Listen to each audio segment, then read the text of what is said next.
So here's the tomb of Minna. Minna. Uh-huh. Here we go.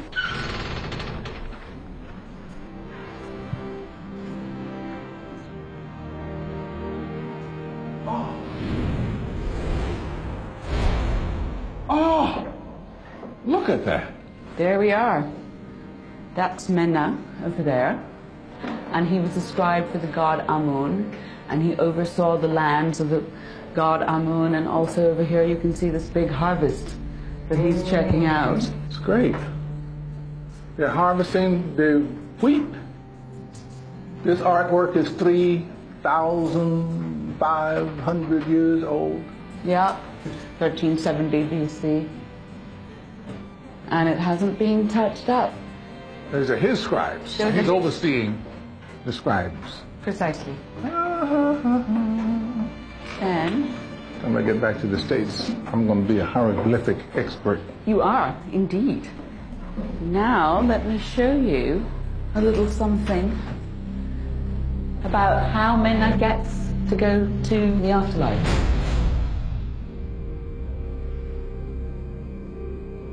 This is Minna. And then here, you have a complete innovation. This is the first time you ever see this, really, in a private tomb. And that is the weighing of the heart scene. And here he is being judged to see if he was good or if he was evil.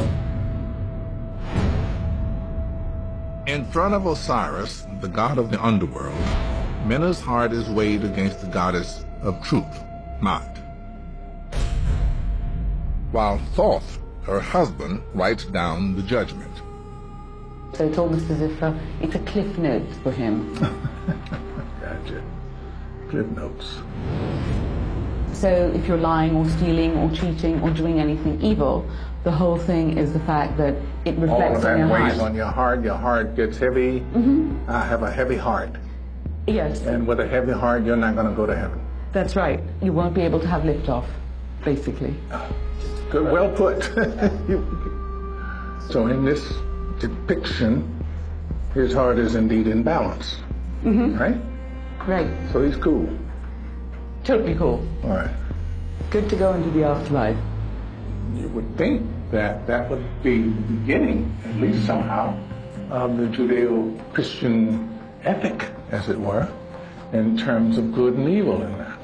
Basically, I think that modern religion has its roots in this idea of morality, and that anything bad you do is reflected and can be judged in some way. The Egyptians were very literal. They said you can judge it by your heart.